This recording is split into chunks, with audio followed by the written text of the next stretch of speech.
C'est par rapport à l'axe de la Terre, disons, il y a ce côté où les maisons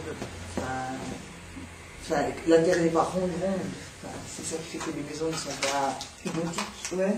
Par contre, pour un composite, très souvent, on utilise une maison fixe. Ouais.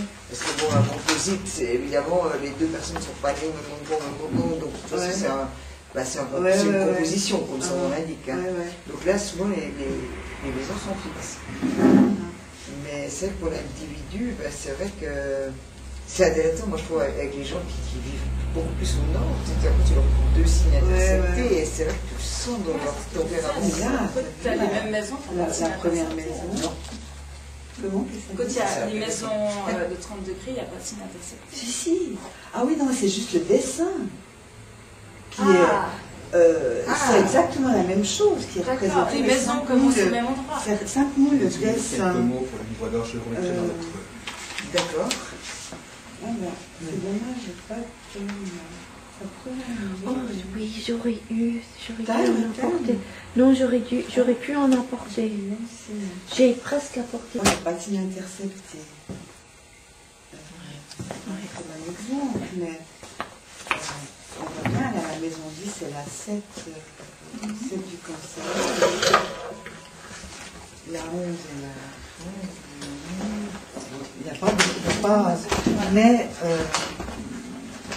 il y a plus, tu es d'accord qu'il y a plus ou moins de degrés, ces maisons, elles sont plus ou moins grandes que là, mais simplement, le dessin choisi, c'est les maisons qui sont égales dans le dessin. Ah, donc ça veut dire que c'est les signes du zodiaque peuvent être... Ils sont écrasés dans chaque maison. D'accord, parce qu'on prenait juste une question de présentation. Oui, c'est exactement la présentation. Oui, ça c'est très important. Et puis Alex, il avait dit l'homme est un mandala. Oui, c'est aussi. Oui, on a ça, quoi. Mais bon, ça c'est pas. Effectivement, s'il y avait un signe intercepté, je sais pas, on dessinerait, on mettrait juste le symbole du signe, on ferait deux barres. Voilà, d'accord. Intercepté. À ce moment-là, c'est les signes qui sont déformés. Ouais. Comme on représente un truc à 3 dimensions sur 2 dimensions, c'est bien faire un choix. Quel cercle on maintient comme cercle et quel cercle on déforme. Donc là, on choisit de déformer les maisons, et là on choisit de déformer le zodiaque.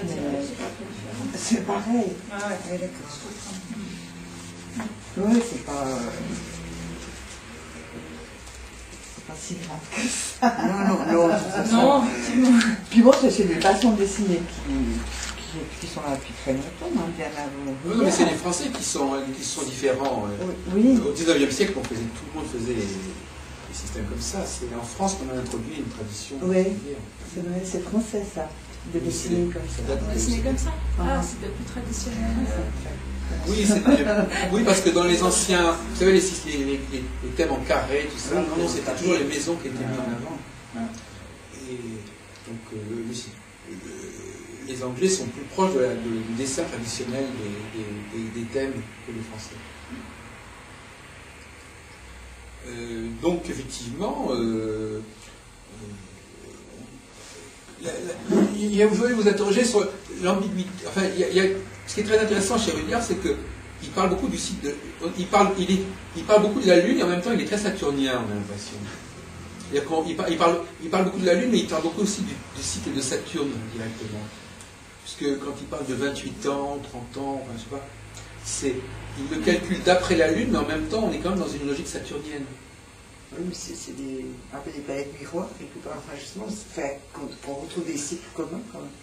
Ils ont le même nombre de jours, 28 jours, 28 ans, oui.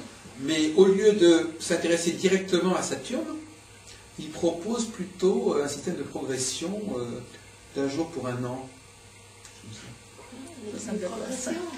Comment? Secondaire. Non, je crois pas bien. Non, les progressions secondaires. Un jour est une année. Ouais. Oui. Mais au lieu de parler du cycle réel de la planète Saturne, il parle d'une transposition, en fin de compte, il transpose le système lunaire par un système Chez la salle aussi, vous utilisez des progressions? Oui. Oui. Enfin, moi, en tout cas. Après, je ne sais pas. Oui, un petit peu. Mais un petit peu, comme moi, oui, je sais que... En tout cas. Enfin, l'importance des rythmes, parce que tu disais avant, du carré qui se forme, de cet effort n'est pas le même, l'importance du rythme, l'importance effectivement de systèmes à base sur la Lune, sur les progressions lunaires, ou qu'on retrouve aussi, enfin, des fois c'est même étonnant à quel point ça se recoupe sur une année de 12 ans chez un individu, justement. C'est de toute façon miroir, ces deux approches sont miroirs de quelque chose. C'est que la Lune de Saturne, c'est bien la conscience de soi aussi. Oui, mais ce que je n'ai pas compris, c'est pourquoi on quitte la réalité, puisque notre ami est astronome de formation. Ça ne vous gêne pas, par exemple, Claire Gagné, ça ne vous gêne pas les progressions qui correspondent à des mouvements qui ne correspondent pas à des réalités planétaires, astronomiques? Votre sensibilité astronomique ne vous... Mais toutes les progressions correspondent à un mouvement astronomique. Oui, on prenne les primaires, les secondaires. Oui, mais ce sont des transpositions, c'est-à-dire qu'on dit, voilà, il y a, un jour vaudra un an, ou un degré oui, vaudra... mais ça se relie à des phénomènes astronomiques. Oui, mais pour les astronomes, ça n'a pas de validité, pour les astronomes. Mais ça va être aussi peut-être interprété différemment. Peut-être qu'il y aura une analogie plus symbolique ou plus de climat, alors qu'effectivement un transit réel, enfin réel, surtout réel, mais un transit qui se fait dans le ciel à tel moment va être plus concret. C'est ce que disait Gilles Verrier dans l'interview que j'ai eue avec lui. Il disait effectivement, les progressions c'est plutôt l'évolution intérieure, et puis les transits c'est plutôt des choses... les deux, disons, les deux se recoupent et se font miroir, c'est normal. Après, c'est des points de vue différents pour aborder l'être humain. Justement, pour revenir à cette question, Claire, comment si on vous posait une question comme ça, qu'est-ce qui distingue l'astrologie de l'astronomie et qu'est-ce que l'astrologie apporte de plus et est-ce que vous pouvez nous parler des relations complexes que entretient l'astrologie avec l'astronomie? Oui, bon, ça demanderait beaucoup de temps. Bon, mais ce que je pense, c'est que l'astronome se contente d'observer et de noter les faits, de repérer les récurrences, d'essayer d'établir des calendriers, par exemple, en observant le mouvement des astres, de prévoir des éclipses, etc. Disons que c'est un travail de recherche, d'observation, mais l'astronome n'a pas besoin de trouver un sens, il n'a pas besoin de faire un lien avec ce qu'il observe, un lien personnel. Il est dans une démarche objective, scientifique, disons. Alors que l'astrologue, lui, va chercher à tirer un sens de ce qu'il observe. Il voit chaque mois la Lune croître et décroître, et il va se demander dans quelle mesure il y a un lien entre ce qu'on vit sur la Terre et ses mouvements lunaires, par exemple.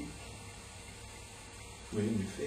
Il va essayer d'établir un lien entre ce qu'il observe à l'extérieur de lui et ce qui se vit soit à l'intérieur de lui, soit sur la Terre, ça dépend. Justement à quel niveau il veut relier l'observation du ciel à l'existence terrestre. Et puis j'aimerais rajouter que les Babyloniens, les Égyptiens, ils ont commencé à faire ça avant de faire de l'astronomie.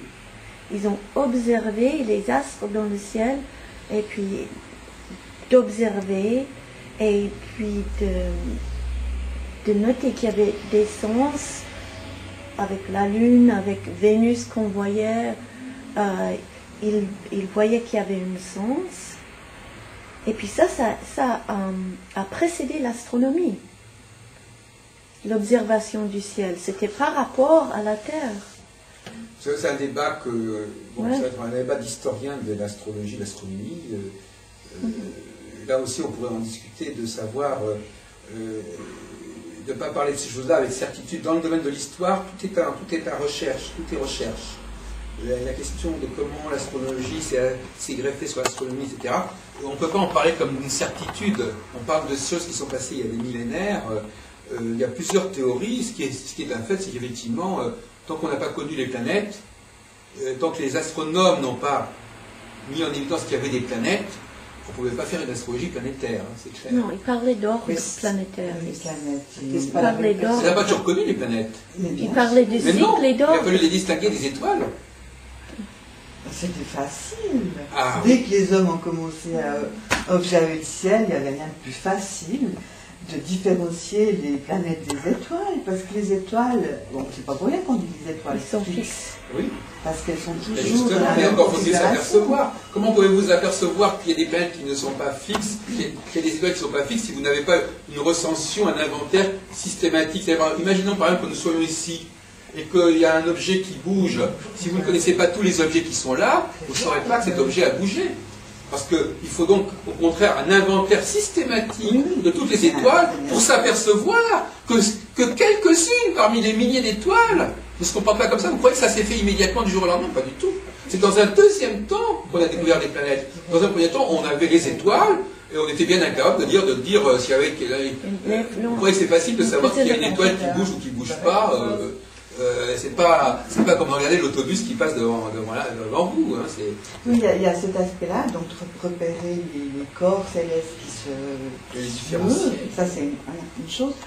Mais moi je pense que nos prédécesseurs, allant en tout cas jusqu'à Babylone, les Chaldéens, etc., ils avaient sûrement encore une sensibilité différente de la nôtre. Et c'est des choses qu'on peut encore voir aujourd'hui, hein, même des hommes aussi, des êtres humains aussi dénaturés qu'on l'est. On voit bien, il y a une différence entre une étoile et une planète au niveau de la vision. L'étoile, elle scintille, la planète, elle réfléchit la lumière du soleil. Donc, non, mais ça, c'est quelque chose qui se voit. Oui. Une lumière réfléchie ou bien une lumière qui est produite par l'objet. C'est quand même une autre vision. Donc je pense bien que nos beaucoup de découvertes ont été faites comme ça. Vous avez beaucoup de découvertes scientifiques qui ont été découvertes. On s'est aperçu qu'il fallait différencier ceci ou cela. Mais justement, le principe même de dire il faut différencier, c'est déjà une découverte scientifique. Si je vous dis, par exemple, en chimie, on va vous dire, voilà, vous savez, il y a tel corps, si on met tel produit, ça réagit comme ceci. Et tel bruit, ça réagit comme cela. C'est évident. Encore fallait-il y penser. Encore fallait-il savoir qu'il fallait faire attention à ce détail. C'est un détail auquel, une fois qu'on vous a mis en évidence ce détail, vous ne pouvez pas ne pas le percevoir. Mais il faut déjà qu'on vous apprenne à y accorder de l'importance. On ne va pas discuter de ça indéfiniment. Mais le problème de l'histoire des sciences, justement, c'est fait d'observations qui font que tout d'un coup, on va accorder de l'importance à un détail qui était passé inaperçu. Effectivement, on sait maintenant qu'en effet, on peut différencier une étoile d'une planète. Maintenant, est-ce qu'on l'a su tout de suite et depuis le départ? Certainement pas. Mais ça s'est appris, et au moment où on l'a appris, on savait le faire. Mais il a fallu qu'on le découvre. Il ne faut pas faire l'économie du génie humain, de sa capacité à découvrir le monde. Les choses ne sont pas connues du jour tout n'a pas été connu tout de suite. Il y a eu des découvertes, des étapes dans la compréhension du cosmos. L'histoire de l'astronomie, c'est une histoire très complexe. Vous êtes enseignante en astrologie, Claire. Oui. Parce que justement, on a beaucoup parlé d'enseignement, de méthode d'enseignement, et on s'est beaucoup interrogé s'il fallait repenser l'enseignement de l'astrologie, s'il n'y avait pas des... Est-ce que, par exemple, dans l'école d'astrologie humaniste, on a une autre conception de l'enseignement, c'est-à-dire de la présentation des différentes notions astrologiques, qui n'est pas... distincte des autres façons de travailler, d'enseigner. Est-ce qu'il y a une façon d'enseigner l'astrologie dans la mouvance humaniste? C'est difficile de répondre parce que moi j'ai toujours enseigné dans ce cadre-là. C'est les cycles. Oui, les cycles qui se ressortent. Mais bon, ça c'est les techniques, mais dans la façon d'enseigner, hein, c'est bien la question que vous posez. Dans la façon... Comment on introduit, quelles notions on met en avant d'abord, comment on développe progressivement. Par exemple, tout à l'heure on a dit, faut-il commencer par parler du zodiaque ou des planètes ou des aspects. Par quoi commencer l'enseignement pour que l'élève soit le plus mieux préparé à rentrer dans l'astrologie, justement? Alors moi je pense... Quelles sont les erreurs à ne pas commettre? Je ne sais pas, je ne peux pas trouver des erreurs à ne pas commettre. Moi je ne sais rien. Mais bien sûr, moi, ce que je valorise au mon enseignement, et je sais que la plupart de mes collègues font pareil, c'est bien sûr la dimension astronomique. Dès les premiers cours, si jamais on commence à parler du cycle de lunaison, on va bien sûr inciter les élèves à suivre cette lune dans le courant du mois. C'est quand même ce qui est... Les inviter à regarder le ciel, carrément? Oui, leur dire, leur signaler, tiens, il y a une nouvelle lune aujourd'hui, donc ne la cherchez pas. Mais dans 2 jours, regardez à l'ouest, vous allez voir un fin croissant. Ah, oui. Et ça, c'est quand même une dimension assez extraordinaire de cet enseignement, parce que ce qu'on étudie est là, à disposition. Ah, oui. Comme là, on a vu Vénus tout cet hiver, on la voit, c'est magique, brillante, une Vénus Hespérus, vraiment pour expliquer justement ces 2 positions de Vénus du soir, Vénus du matin. Il n'y a rien de mieux qu'un spectacle comme on a ces derniers mois. Donc ça, c'est quelque chose sur quoi on insiste. Et puis, une deuxième chose, il y en a sûrement d'autres, mais ce qui me vient, c'est aussi d'utiliser son propre thème et son propre vécu pour mieux comprendre ce qu'on est en train d'apprendre. C'est vraiment quelque chose... On commence par son propre thème et puis par les thèmes des personnes qui sont là.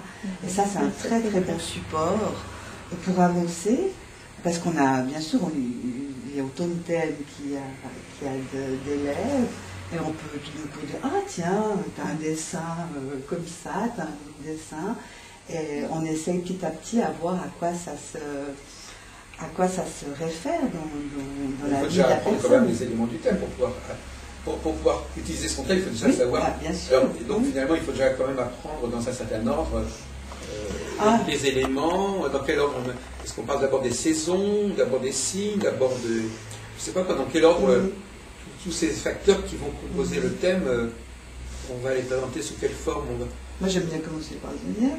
Le zodiaque, les 12 signes, le 12 alors. Oui, c'est ce qui est le plus connu. Voilà. Tout le monde a regardé l'horoscope. Voilà. On peut un peu préparer finalement. Ça aussi. Oui. Tout ce que tu dis, je me retrouve bien, quoi. Mais effectivement, après, dans la classification zodiaque-planète, je ne commencerai pas zodiaque. Mais c'est vrai qu'il y a tout cet aspect d'avoir son propre thème. Là, encore une fois, le fait que la personne qui va apprendre, elle a son propre thème tout de suite, même si au début c'est un peu mystérieux, ça la met au centre, concrètement. C'est pas quelque chose qui est en dehors d'elle et qui n'est pas elle.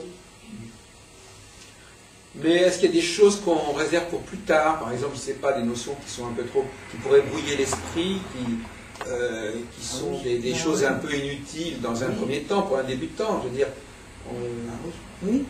Quelles sont les choses qu'on aborde plus tard, par exemple, chez vous? Moi, j'aborde pas, en tout cas pas de façon détaillée, tout ce qui concerne l'actualisation du thème avant 2 ans. Tout ce qui est progression, transit, la mise en mouvement du thème, je ne l'aborde pas avant 2 ans. Donc les 2 premières années, on les consacre à étudier le thème. On commence effectivement par les trois éléments principaux, zodiaque, maison, planète, puis ensuite les dessins planétaires, les aspects, etc. Donc on ne fait pas les progressions tout de suite, c'est ça? Non. Et alors donc finalement, pour prendre ce cas de figure, donc comment se comportent les élèves par rapport? Donc elles ont leur thème, on leur donne pas d'outils prévisionnels, mais elles ont déjà les planètes dans les maisons. Donc il y a déjà des choses qui sont en potentiel, enfin quelque part. On ne leur donne pas des datations, mais je suppose que les élèves s'imaginent par exemple que leur vie va être plutôt marquée par telle maison, par telle autre maison, des choses comme ça. C'est quand même, disons, déjà des formes... C'est pas d'actualisation. Alors le mot actualisation est intéressant, parce qu'actualisation, ça veut dire qu'est-ce qui va se passer à un moment donné. Mais c'est une sorte de profil général, c'est ça? Profil de vie. Oui, c'est le thème. Oui. Le thème avec tout ce dont il est porteur, mais alors justement, est-ce que c'est pas dangereux de ne pas justement situer les potentialités du thème dans le temps? Ça se fait bien sûr. Oui, ça se fait quand les élèves ont les outils, ont suffisamment d'outils pour aborder cette nouvelle technique. Mais rien ne nous empêche de signaler qu'il y a quelqu'un qui aurait pas mal de choses en vierge. Rien ne m'empêcherait de signaler qu'actuellement il y a Saturne qui passe par là, et que c'est le moment peut-être de concrétiser certaines choses. Oui, voilà. Donc voilà. vous, en tant qu'enseignant, mais c'est pas le sujet du cours. Hein, parce que, alors je sais pas si toi... Tout à fait. Enfin, mais c'est vrai que s'il y a Saturne qui passe par là, ça peut venir comme ça, mais ça va amener un élément, mais c'est vrai que ça serait bête de commencer un cours, enfin en deuxième cours, de mettre de l'astro-provisionnel. Ça n'a pas de sens. Il faut avoir un petit peu l'ABC, comme enfin, l'ABC, quoi. Les mots, les... Oui, puis ça a un sens que par rapport au thème natal. Donc, on ne peut pas regarder les prévisions si on n'a pas compris le thème natal. Il faut bien s'appuyer sur quelque chose, puisque le thème natal, c'est un potentiel qui va se développer et s'actualiser dans le temps. Donc, il faut commencer par le début. Oui, de certaine manière, oui. Si on accorde beaucoup d'importance. Mais il y a aussi ce qu'on pourrait aussi penser qu'on pourrait commencer par l'astrologie mondiale, par exemple. On pourrait penser à travailler sur les grands cycles et pas forcément sur les thèmes individuels. Mais c'est une façon de travailler qui serait plus proche de l'astronomie, c'est-à-dire qui serait plus proche. Oui. Merci. Ah oui, c'est aussi très important, les cycles des planètes longues qui vont du plus grand comme Neptune, Saturne de 500 ans jusqu'au plus petit au niveau collectif, c'est le cycle. Mais ça, on l'apprend pas en troisième année, ça. Oui. Saturne-Jupiter, cycle de 20 ans. Donc c'est dans cette fourchette-là que s'inscrivent toute la série des grands cycles des planètes collectives. Et ça, c'est abordé. Les cycles en tant que tels sont abordés à partir de la troisième année, ce qui me concerne. Mais avant ça, on aura bien sûr étudié ces planètes-là. On aura étudié Jupiter et Saturne, les l'électricité saturnienne, tout ça, ce sera qui. Puis déjà, en étudiant notamment les l'électricité saturnienne, on passe, on va commencer par Uranus éventuellement, eh bien, cet Uranus, on va tout de suite le situer à l'époque où il était découvert. Donc, tout de suite, on rentre vraiment dans un mouvement de développement, de culture et de civilisation. Et là, on peut tout de suite comprendre à quoi se réfère Uranus si on le situe à l'époque où il était découvert. Ça, c'est important, cette idée de s'intéresser au moment de la découverte d'une planète. Oui. Oui, c'est au moment où on découvre quelque chose, c'est qu'on est prêt, quelque part, à prendre conscience de cette chose. Oui, non, mais c'est une idée qui s'est imposée aujourd'hui. On pense comme ça. Oui. Même si c'est une forme d'astrologie un peu spéciale, parce que d'un côté, on a une astrologie cyclique extrêmement qui date des millénaires et qui est récurrente, et puis tout d'un coup, on a une astrologie où on reçoit des messages célestes, avec tout d'un coup, on a une planète qui est découverte.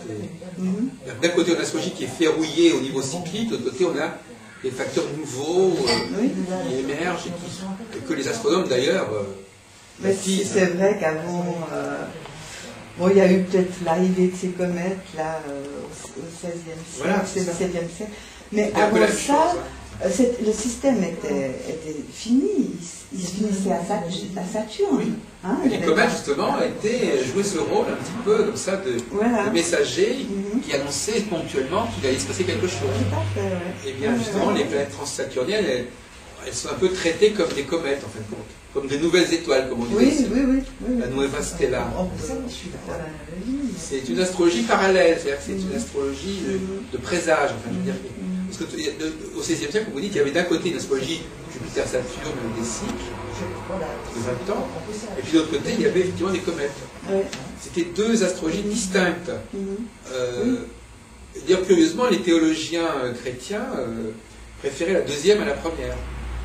Parce qu'ils étaient parfois contre l'astrologie cyclique, mais ils disaient, écoutez, si un astre qui nous arrive, c'est quand même autre chose. C'est vrai que pour les comètes, il n'y a pas vraiment de cycle, c'est toujours comme... Mais c'était perçu comme très favorablement par beaucoup de théologiens qui rejetaient l'astrologie, mais qui acceptaient les comètes. Parce que les comètes, c'était une sorte de miracle cosmique se présentaient comme ça et ils trouvaient qu'on ne pouvait pas, c'est peut-être un message divin, ils avaient beaucoup plus de respect pour les comètes que pour les planètes. Mais donc l'enseignement de l'astrologie, c'est est-ce que vous avez bon, donc votre façon de travailler, c'est celle de tous les, enfin à peu près la même que celle de vos collègues au réseau d'astrologie. Oui, en tout cas au niveau du contenu, c'est une formation en 4 ans. Ce sont des programmes qui sont un peu standardisés. Voilà, justement on essaye de nous tenir plus ou moins tous au même programme pour que les élèves puissent éventuellement changer d'enseignant. Ça peut être aussi intéressant de ne pas faire les 4 ans avec le même enseignant. Et le fait de définir un programme commun fait que nos élèves peuvent passer d'un autre. Oui, c'est une chose vraiment qu'on ne pourrait pas. Voilà. C'est très commode, c'est très pratique. Et la consultation astrologique, est-ce qu'on prépare vraiment les gens à la consultation astrologique? À donner des consultations? Parce qu'une consultation, il y a des paramètres, il y a des facteurs de contact qui dépassent le cadre de l'astrologie. Je ne sais pas. Il y a eu quelques auteurs américains qui ont écrit sur la consultation, comme Arroyo. Donna Cunningham. Qui? Donna Cunningham. Ouais. D'accord. Il y a le poivre qu'il adore, Donna Cunningham. Ouais. Donc, Non, Pierre. toi aussi. j'aimerais bien qu'on parle, pour terminer un peu cette discussion, sur dans quelle mesure les cours d'astrologie préparent à la réalité de l'entretien astrologique. Donc je ne fais pas d'entretien astrologique, mais moi ça me permet de comprendre mon thème. Les cours d'astrologie me permettent d'entrer dans mon thème et de comprendre une consultation qu'on peut me donner de l'extérieur. En la comprenant, en rentrant dans les symboles, je vais beaucoup plus loin en fait dans la compréhension de ce que peut me dire l'astrologue. Enfin, vous comprendrez bien, Sylvie, que Sophie, vous comprendrez bien que quelqu'un qui a un élève en astrologie n'a pas le même rapport au thème natal qu'une personne qui ne connaît pas l'astrologie et qui vient voir l'astrologue. Donc votre expérience, vous, en tant qu'élève, regardant votre thème astral, c'est pas du tout la même expérience que celle de l'astrologue qui parle de son thème à un client qui vient d'arriver chez lui. Parce que vous avez à la fois les références astrologiques, vous avez à la fois votre propre connaissance de vous-même. C'est pas les mêmes conditions. Qu'est-ce que vous en pensez, Sylvie? Chantal? Sophie. Qui est Sylvie? Je ne sais pas, il y a personne. C'est la forêt. C'est la forêt, c'est une force de vie qu'on a besoin parce que. Oui, la question, parce que je disais que il y a l'autoconsultation, je me consulte moi-même, et il y a la consultation. Oui. Et c'est pas la même chose du tout. Et dans l'autoconsultation, il y a un travail sur le thème, avec le thème qui n'est pas le même. Dans la consultation, finalement, vous travaillez à un aveugle, quelque part. Là, dans l'autoconsultation, vous êtes à la fois vous-même et l'astrologue. Donc, vous êtes à la fois le sujet et l'objet. Alors que dans la consultation, vous avez quelqu'un en face de vous, que vous ne connaissez qu'à travers son thème natal, et vous ne pouvez pas vous mettre à sa place véritablement pour savoir qu'est-ce qui, dans son vécu psychique, personnel, va faire sens, va résonner par rapport au thème. On va essayer de se mettre à l'écoute quand même de ce thème et de cette personne. Il y a l'aspect d'écoute qui va être très important. Ah, voilà. C'est vrai que comment on fait pour parler? Comment fait-on parler la personne? Parce que si on l'écoute, c'est donc qu'elle parle. Il y a l'écoute, il y a cette écoute-là, mais je pensais à l'écoute, se mettre en écoute soi-même, c'est-à-dire que je pensais à une écoute aussi intérieure. C'est bien sûr que la personne va nous dire une deux choses, puis à la limite on peut lui demander, Madame, vous êtes mariée ou pas mariée? Est-ce que avoir une autre approche ou des choses comme ça? Merci. Mais il y aura un échange quand même. La personne elle vient avec ce qu'elle est. La question qu'on posait à Claire, qu'on se posait avec Claire, c'est comment préparer les élèves justement à cette consultation réelle. Tout le monde. Et pas l'autoconsultation. Je pense que tout élève déjà n'aura pas forcément envie de donner des consultations. Oui. Parce qu'on peut... Mais ça fait quand même partie de l'enseignement, je suppose, quelque part. Enfin, après, c'est vraiment... c'est vrai qu'il y a certaines personnes qui vont s'intéresser à tel domaine, qui vont le faire un petit peu à côté de leur vie professionnelle, entre guillemets, enfin, comme beaucoup de gens suivent des cours d'astrologie et restent quand même, c'est toujours un loisir ou un hobby, mais tout le monde ne devient pas forcément astrologue, hein, c'est pas... Enfin, moi, en tout cas, les gens, que je rencontre beaucoup de gens, c'est comme ça, je ne me sens pas formatrice astrologue. Non. Voilà, par contre, ce qui est intéressant, c'est vrai que de connaître toute façon l'astrologie, ça ouvre un champ de conscience qu'on n'a pas. Enfin, les gens, après, il leur arrive un événement, bien ou pas bien, mais d'un coup, vous regardez le thème, c'est un transit, se comprendre eux-mêmes à travers leur propre thème. Donc ça vous intéresse plus que le travail que les gens font, voilà, moi, en ayant appris l'astrologie et en travaillant sur leur thème Et vous préférez quoi? Donner des consultations ou donner des cours d'astrologie? Les deux m'intéressent. Alors pouvez-vous expliquer à Sophie la différence entre les deux façons, les deux situations? La situation de l'enseignement ou de la consultation? Oui, enfin l'enseignement, mais non, mais le thème astral dans le cadre de l'enseignement, oui, et le thème astral dans le cadre de la consultation. Évidemment qu'il y a une grande différence, mais je ne sais pas comment aborder... Ça me paraît tellement évident. Je n'ai pas dû comprendre la question, mais... Moi, je n'ai pas posé de question. Si, c'est enregistré. Alors, quelle est la question? Pour quelqu'un qui vient en consultation, ouais, qui ne sait rien d'astrologie, eh ben, vous avez regardé son thème par avant et puis vous avez su poser les bonnes questions qui vont leur amener à répondre eux-mêmes à ce pourquoi ils sont venus vous voir.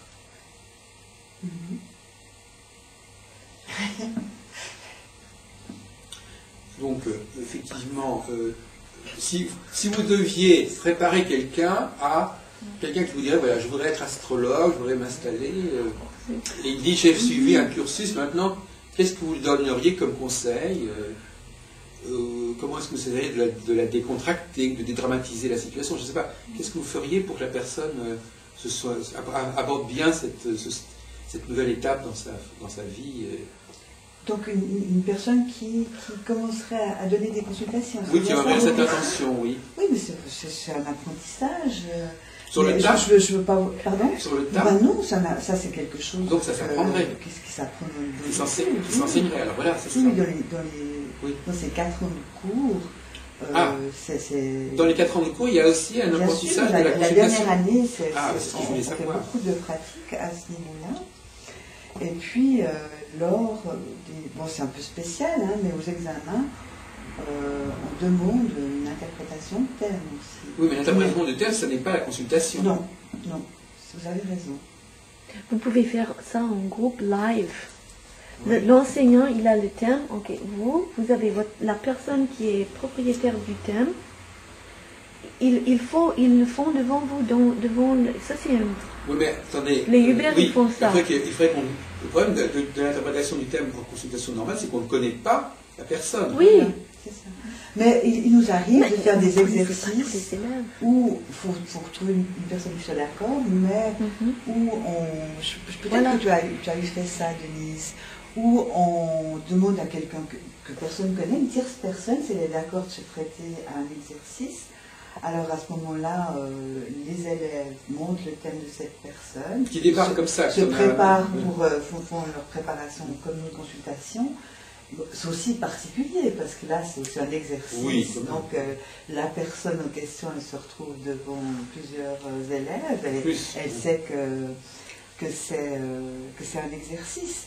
Mais c'est sûr que la consultation elle-même, à un moment donné, il faut que la personne se lance après avoir fait cet apprentissage. Mais est-ce que, par exemple, est-ce qu'il y a des erreurs à ne pas commettre ou est-ce qu'il y a, je ne sais pas, imaginons par exemple, des erreurs, est-ce qu'on pourrait faire des erreurs, qu'est-ce qui pourrait arriver qui ne serait pas très, très satisfaisant? À quel niveau, par exemple, qu'est-ce qui pourrait faire que ça ne se passe pas bien, ou que la personne ne soit pas prête encore, ou je ne sais pas, qu'est-ce qui ferait que elle ne soit pas encore tout à fait satisfaisante dans sa façon de travailler? Est-ce que ça peut se travailler? Par exemple, imaginez, vous avez peut-être déjà des gens qui vous disent, voilà, est-ce que vous avez déjà reçu des personnes, par exemple, qui disent, voilà, bon, ben, je ne suis pas très satisfaite de mes consultations, est-ce que vous pouvez m'aider à améliorer mes performances? Une sorte de supervision. Oui, par exemple. Oui, bien sûr. Oui, une supervision, quelqu'un qui voilà, soit pour préparer une consultation, oui, alors vous raconterez soit comme... qui va venir après une consultation en disant, oui, là, j'aimerais bien voir certains points, parce qu'il me semble que j'ai pas... vous accepteriez de prendre des gens comme ça Oui, ça m'arrive, oui, de faire de la supervision. Oui. C'est intéressant qu'on le sache. Oui. Ça se sache. Non, parce que ça manque. Je veux bien comprendre la question, oui. Oui, on peut aussi, ça arrive, que des gens, faut que la personne qui vient aux consultations soit d'accord, mais on enregistre la consultation, puis ensuite viennent me la soumettre, puis on en discute ensemble. Oui, non mais c'était sur eux. C'était sur eux. Oui, non, mais j'avais deux questions, ça c'est une deuxième question. La première question, c'était comment on prépare les gens à la consultation. Et puis il m'est venu l'idée, mettons que la personne est déjà, que ce soit déjà lancé là-dedans, qu'est-ce qu'on peut faire après coup? Est-ce qu'on peut corriger le tir? Est-ce qu'on peut modifier certaines habitudes? Mais c'est vrai qu'après, il peut y avoir aussi de l'entraide, voilà. Moi, je reviens à l'idée par rapport à la première question. Ce qui est important, c'est de montrer le potentiel positif de la personne. Quand on présente un thème à quelqu'un, d'après ce que je ressens, c'est de montrer les qualités de la personne, de montrer ce qu'elle peut développer, et pas de pas trop axer la consultation sur les difficultés qu'elle peut avoir, sur les problèmes qu'elle peut rencontrer. Je trouve que ça peut être intéressant justement de la motiver, de lui donner envie de se dépasser, de lui donner envie de faire des progrès. Je vais poser une autre question un peu différente, c'est-à-dire, est-ce que le client fait loi? Est-ce que c'est lui qui est... est-ce que lui, il peut valider le travail de l'astrologue? Est-ce qu'il est en mesure de valider votre travail? Est-ce qu'il est en mesure de dire ce que vous dites est vrai ou faux? Ou est-ce que d'une certaine manière, il prend ce qu'on lui donne et puis il s'ajuste à ce qu'on lui donne? Voilà une question fondamentale. Parce que dans un cas, si c'est dans un cas, le client sait qui il est, sait ce qui lui est arrivé, le sait exactement et il vous répondra oui ou non. Dans l'autre cas, il est plus dans une forme de confusion, où il ne sait pas très bien ce qu'il faut penser de sa vie, de ce qu'il est, etc. À ce moment-là, il sera en demande. Ce sera lui qui sera en demande. Dans un cas, c'est l'astrologue qui est en demande, qui veut savoir, qu'il veut attendre du client qui vienne valider son travail, parce que lui, client, il sait ce qu'il en est, il est le réel. Et dans l'autre cas, c'est le client qui est en demande, qui veut savoir ce que l'astrologue a à lui dire sur ce qu'il est. C'est-à-dire qu'il ne sait pas ce qu'il est, il veut savoir qu'il attend de l'astrologue qui lui explique, qui lui propose une grille qui est la grille cosmique. Qu'est-ce que le cosmos a à dire sur moi? Et à ce moment-là, il n'est pas en position de dire c'est vrai ou c'est faux. Parce que la question c'est là, est-ce que dans la consultation, on est dans le domaine du vrai et du faux? Est-ce que ça peut se poser? Est-ce qu'on peut palper l'idée que quelque chose est vrai ou faux? Il y a tellement d'astrologues qui disent « j'ai vérifié, dans ma consultation, dans ma pratique, j'ai vérifié. » Mais en fait, qu'est-ce qu'on vérifie? Oui, il y a plusieurs choses. Mais c'est avec le client, s'il vient voir un astrologue, il y a une demande. Ah oui. Autrement, il n'y va pas. Donc s'il a une demande, il n'est pas forcément en position de vérifier. Parce que celui qui vérifie, c'est celui qui sait et qui dit « oui, vous avez raison, oui, vous avez tort ». Mais pour moi, l'astrologue va plutôt essayer d'ouvrir des portes, d'aider la personne à ouvrir des portes pour qu'elle trouve les réponses elle-même. Ça ne sert presque à rien de lui dire... Voilà. C'est pour ça qu'il y a plusieurs philosophies de la consultation, il y a plusieurs façons de préparer la journée à la consultation selon l'optique que vous avez. Voilà.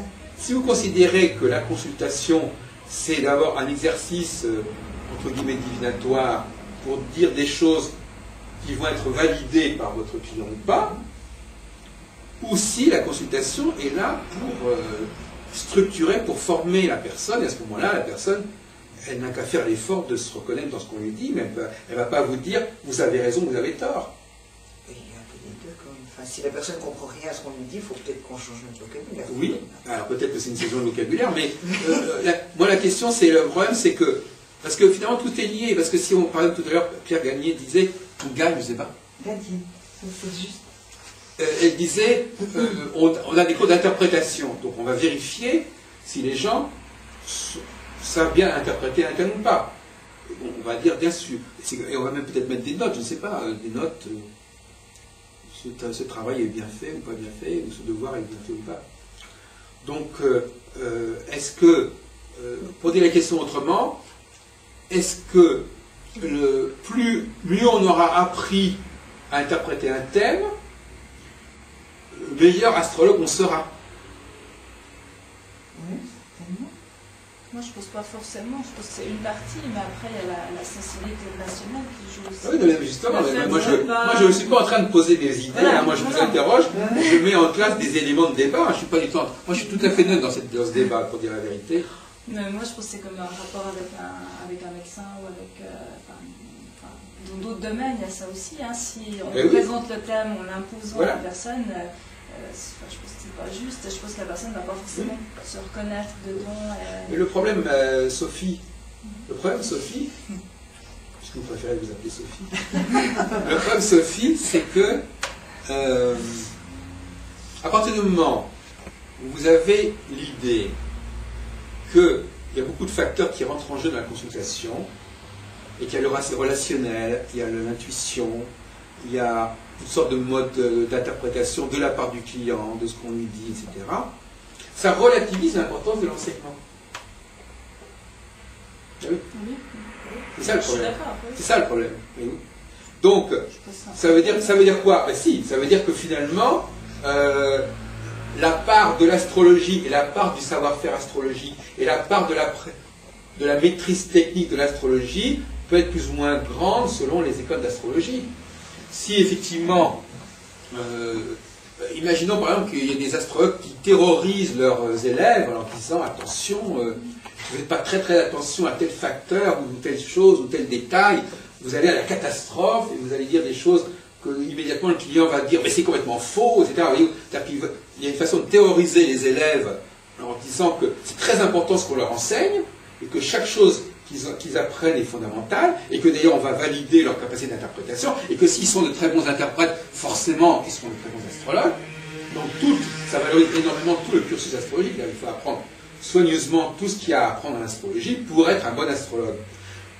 Inversement, si on considère que, au fond, il faut surtout créer un transfert ou créer une relation avec la personne, qu'elle accepte qu'on lui ouvre des perspectives, qu'on lui propose d'autres façons de se voir, ou tout simplement des façons qu'elle ne connaissait pas.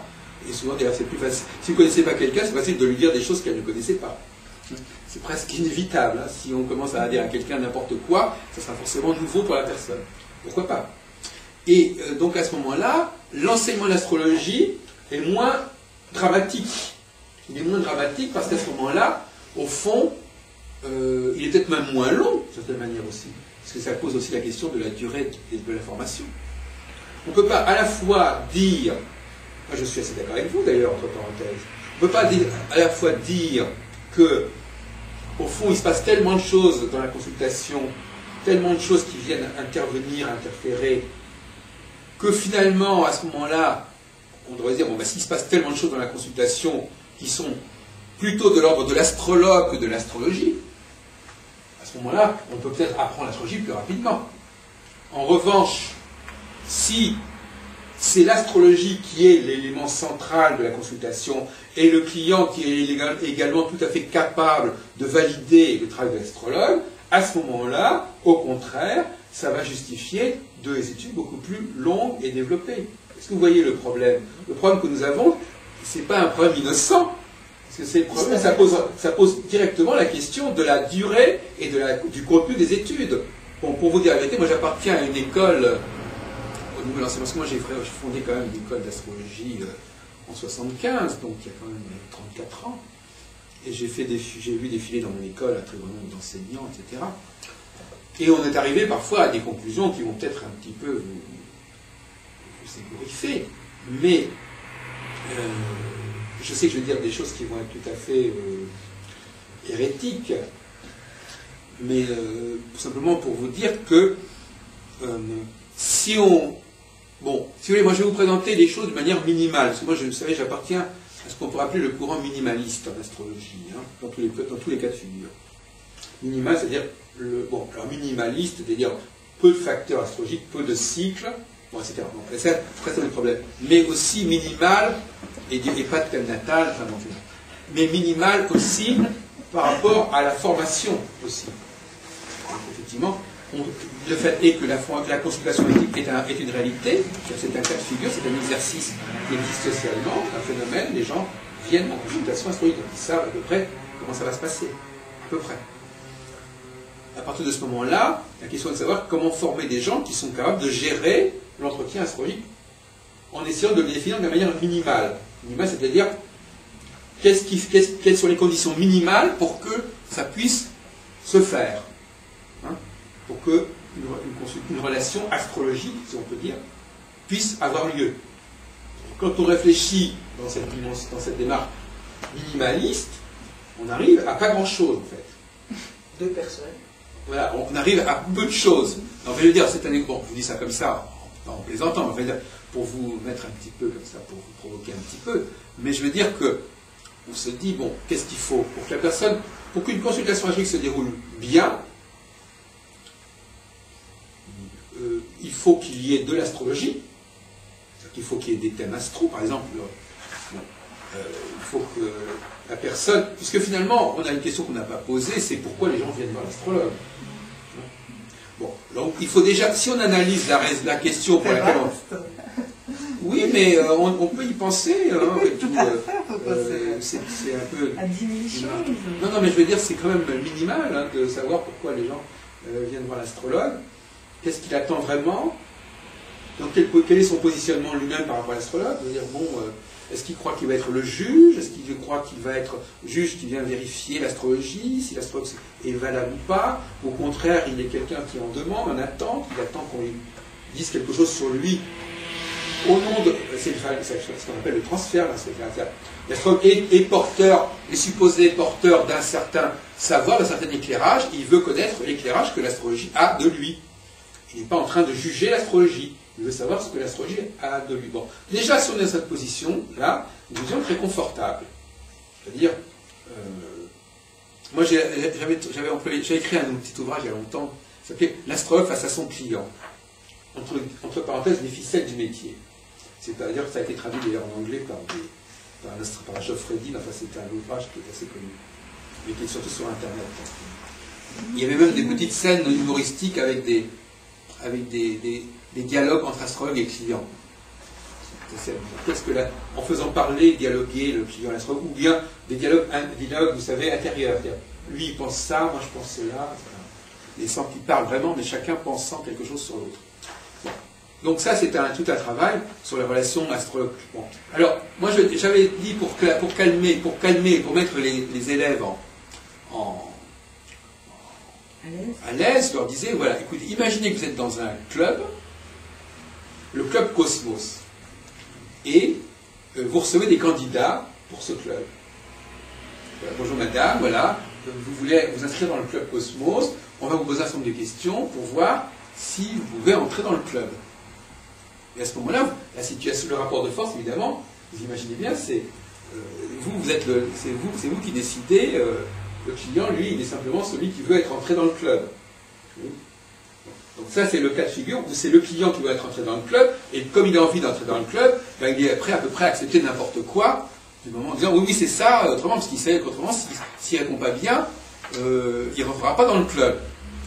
Ça, c'est la position exactement inverse de l'astrologue qui se dit au contraire, voilà, moi, je suis le candidat, le client est le juge, et je vais lui dire des choses, et puis le client va dire oui, ce que vous avez fait est bien ou pas bien. Ça renverse complètement la charge de la preuve, si on peut dire. C'est-à-dire qu'effectivement, soit vous avez le type d'astrologue qui dit non, moi je suis c'est moi qui décide si vous êtes conforme ou pas, si vous avez la bonne attitude, si vous êtes capable d'intégrer vos données cosmiques dans votre propre représentation de vous-même. À ce moment-là, la personne fait l'effort de voir comment ce que je lui dis peut en effet correspondre quelque part avec ce que... Elle fait l'effort pour se voir à travers ce que je lui dis, tout simplement. Ou bien alors, au contraire, vous êtes dans la position de l'astrologue qui va demander à son client dites-moi si je suis bon ou pas bon. Donc, la question de savoir qui doit être bon ou pas bon. Est-ce que c'est le client ou c'est l'astrologue? Voilà. Idéalement, ni l'un ni l'autre. Enfin, je veux dire, la question, elle n'est pas là. La question, c'est une entraide. La personne qui vient chez un astrologue, elle vient chercher des réponses. Oui. Alors l'entraide dans quel sens? C'est l'astrologue qui demande de l'aide ou c'est le client qui demande de l'aide? Le client demande des informations. Non, parce que l'entraide, en français, entraide, ça veut dire on s'entraide. C'est-à-dire que c'est dans les deux sens. Le client, quelque part, il va aider l'astrologue à mieux comprendre. Voilà. Parce que par son témoignage, Oui. en lui disant oui, moi je vis cette planète de cette manière, enfin, il va aider l'astrologue à Oui, mais imaginez par exemple imaginons par exemple que vous ayez appris une nouvelle technique astrologique. Vous avez un client, vous allez attendre de lui, c'est le cas de dire, qui vous dit si votre technique est bonne ou pas. Dans cette logique-là.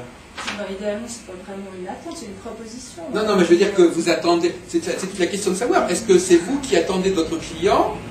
C'est la question de savoir qui attend quoi de qui. Est-ce que c'est moi, astrologue, qui attend du client qui lui est supposé porteur de la vérité? C'est ça qui est amusant. Ce serait le client qui saurait la vérité et qui me dirait si ce que je lui dis est vrai ou pas. Ou est-ce que c'est l'astrologue qui lui est porteur de la vérité et qui dit de quelle façon le client va trouver sa vérité au regard du cosmos? C'est pas du tout la même chose. Non, mais ni l'un ni l'autre. Enfin, pour moi, on essaye ensemble de trouver la vérité. Chacun essaye d'évoluer. Oui. Ouais, ça fait... Ah, ça fait bien. Chacun essaie de grandir, chacun essaie de comprendre plus, chacun essaie de... D'ailleurs, vous avez tout à fait raison, c'est un peu la... D'ailleurs, pour employer une expression un petit peu... C'est une aide mutuelle, mais alors quand vous dites ça, je ne sais pas si vous vous rendez compte de ce que vous dites, ça fait penser à la fable de l'aveugle et du paralytique. Parce que si effectivement, moi, astrologue, j'attends de l'aide de mon client, et mon client attend de l'aide de moi, bon, moi je veux bien, hein, mais de toute façon, toutes les positions sont claires à condition de les assumer. Mais je crois que vous n'avez pas tout à fait tort, parce que dans la réalité, ce que vous dites est vrai, mais je ne suis pas sûr que vous en assumiez totalement les implications et les conséquences.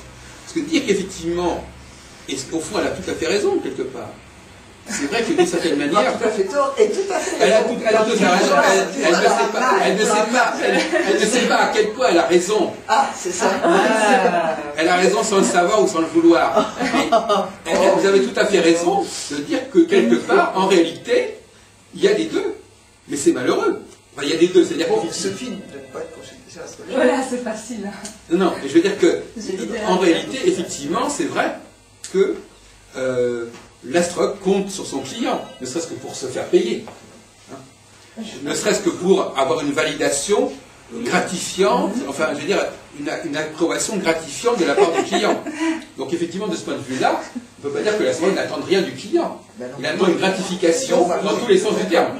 Gratification financière et gratification morale.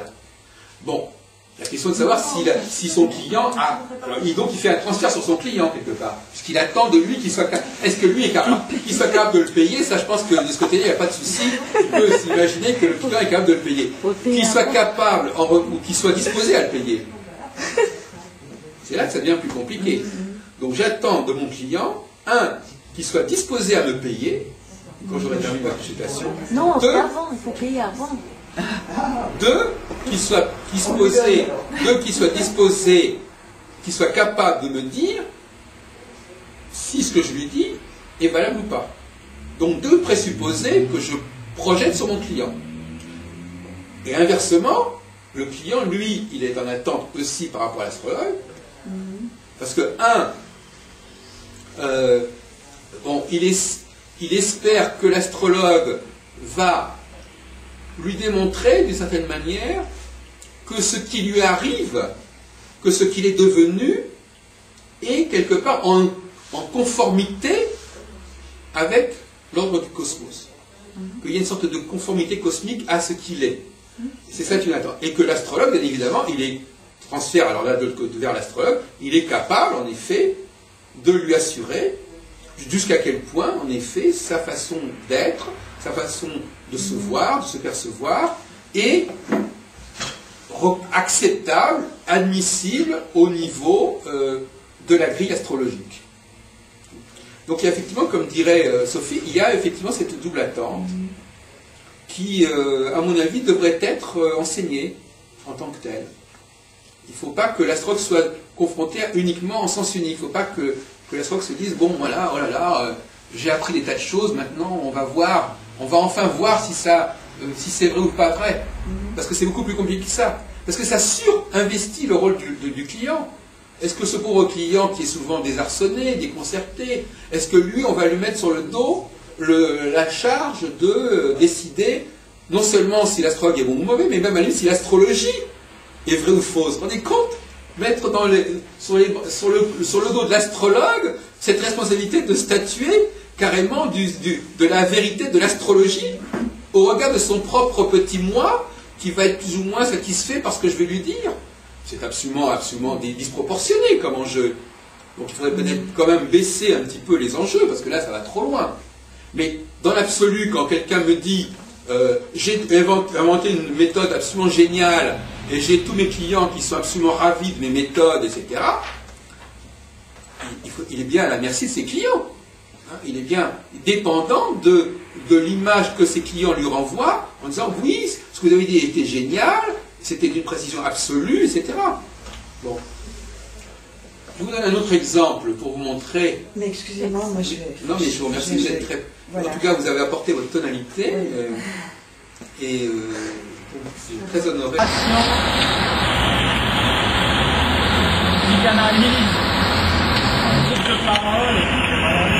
Donc, je suis dans les rues de Lausanne en compagnie de. On va vous appeler Axel Fechner, donc c'est ça? Axel Fechner, oui, exactement. Et donc on s'est rencontrés à Morges au mois de juin dernier, ça fait donc quand même un bail, ouais. C'est 7 mois. Et alors je sais pas, vous avez eu le temps d'aller voir la télévision Téléprovidence de temps en temps ou... J'ai regardé quelques interviews, j'ai lu quelques-uns de vos articles.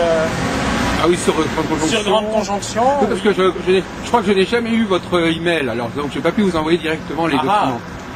Non, mais je naviguais un petit peu entre Téléprovidence, Grande Conjonction, oui, en effet. Oui. Bon, alors, est-ce que vous-même, vous avez continué vos études de psychologie? Alors, j'ai terminé. Vous avez terminé, J'avais déjà terminé au mois de juin et je travaille comme psychologue dans un hôpital universitaire ici à Lausanne. Alors, est-ce que l'astrologie vous a servi dans votre cursus ou pas du tout? Vous n'avez pas fait de mémoire sur l'astrologie quand même? Non. Vous n'avez pas été jusque-là? Un mémoire sur la synchronicité. Ah, quand même. Une notion de Jung que j'ai connue par l'astrologie. Donc j'ai connu Jung par l'astrologie, voilà. Et non pas par l'université, comme on pourrait s'y attendre, parce que Jung psychologue. Mais c'était un mémoire pour. Alors j'ai pas parlé d'astrologie à proprement parler.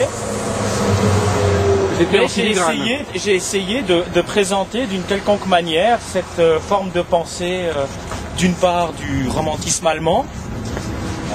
Et d'autre part, de la tradition hermétique, si on veut, de manière générale, d'un point de vue épistémologique. Quelle place pourrait avoir l'hermétisme ou la philosophie de la nature dans le contexte scientifique actuel de la psychologie, donc en particulier quand même. Je me suis quand même basé sur le contexte de la psychologie. Mais alors donc finalement, vous êtes plus à même qu'il y a quelques mois vous parlez du statut de l'astrologie, du statut historique, épistémologique de l'astrologie au regard. Et dans quel domaine il faudrait la situer en fait? Quel est le rattachement le plus fécond? De l'astrologie? Oui, enfin, dans quoi vous l'engloberiez en quelque sorte? Quelles seraient les alliances les plus favorables ou les plus heureuses? Évidemment que moi, en tant que psychologue, je tombe directement dans les sciences humaines, de manière générale. On peut parler de sociologie. Moi, je me suis basé sur la psychologie. On peut évidemment faire des liens. Dans mon mémoire, j'avais fait des liens entre la psychologie et la physique. Donc, la physique quantique, on pourrait faire des liens entre l'astrologie et la physique quantique. Moi, j'en ai pas fait à proprement parler. Mais moi, en tant que psychologue, je fais le lien entre, évidemment, l'astrologie, l'étude du thème natal et la personne que l'on a en face dans un contexte psychologique, oui. Mais pour beaucoup de psychologues, je pense que ce lien n'est pas évident. Ou n'est pas. En effet. En tout cas, dans le milieu académique, il est inexistant ce lien. Il n'est même pas discuté. On ne discute même pas de savoir s'il y a possibilité de faire un lien entre la psychologie. Alors, à votre avis, qu'est-ce qu'il faut? Quels sont les obstacles à franchir pour que ce lien soit mieux admis ou mieux envisagé? C'est une question de réputation, tout simplement, de l'astrologie par rapport à la psychologie. Bien que je m'amuse de voir certains de mes collègues psychologues, non seulement psychologues, mais quelques-uns de médecins aussi, qui consultent malgré tout leur horoscope. Oui. Enfin, oui. Et par exemple, dans les discussions entre psychologues, lorsque des psychologues se rencontrent, à un moment donné... Ils disent qu'à un moment donné, t'es scorpion ou t'es... Voilà. Ah, et puis je remarque qu'il y a une concentration de scorpions là où je travaille, qui est probablement fortuite, mais je trouve quand même qu'il y a une concentration statistiquement anormale de scorpions là où je travaille, dans le domaine des dépendances. Alors est-ce que... Voilà. Parce que oui, c'est spécialement... Je travaille dans le domaine des dépendances. Oui, c'est encore plus des obsessions même. Voilà, en tout cas du trouble du contrôle des impulsions, comme on dit.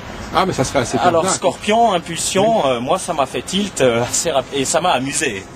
Ça m'a amusé, je ris un petit peu comme ça, jaune, oui, effectivement. Mais je vois que même si les gens consultent leur horoscope, ça reste quelque chose d'assez folklorique, on va dire. Ça serait pas quelque chose que l'on intégrerait... dans une évaluation psychologique, dans une clinique. Actuellement, non. Mais il y a quand même une différence majeure entre justement la consultation des horoscopes et la consultation du thème natal. La consultation du thème natal va plutôt vers la pathologie, d'une certaine manière, c'est-à-dire la spécificité, le cas particulier, alors que la consultation des horoscopes, c'est plutôt une sorte d'ordonnancement général que l'astrologie propose de la société. Donc on peut très bien imaginer donc des gens qui acceptent l'astrologie comme organisant l'ordre social, mais pas comme étant capable de plonger dans les arcanes de la psyché individuelle. De la particularité. C'est pour ça mais même si la plupart des gens qui consultent leur horoscope, j'ai toujours trouvé cette attitude un peu bizarre de dire on n'y croit pas, mais on le regarde quand même. Oui, mais c'est pas la même chose non plus. Hein. C'est pas les mêmes obstacles, c'est pas les mêmes difficultés dans les deux cas. Ça s'appelle de l'astrologie, mais moi, personnellement, je fais un distinguo très marqué entre les deux approches. Celle de consulter son horoscope. Oui. Oui, je crois qu'on ne peut pas les amalgamer. Moi, connaissant l'astrologie, non, je peux pas faire l'amalgame, mais... Non, mais même la demande, même si c'est parce que quelqu'un accepte l'un que et inversement d'ailleurs, parce qu'il y a des gens qui acceptent de faire leur thème natal et qui détestent les horoscopes. Voilà, par exemple, oui. Moi, je suis entouré de l'inverse, par exemple. Je vois mal mes collègues dire qu'ils ont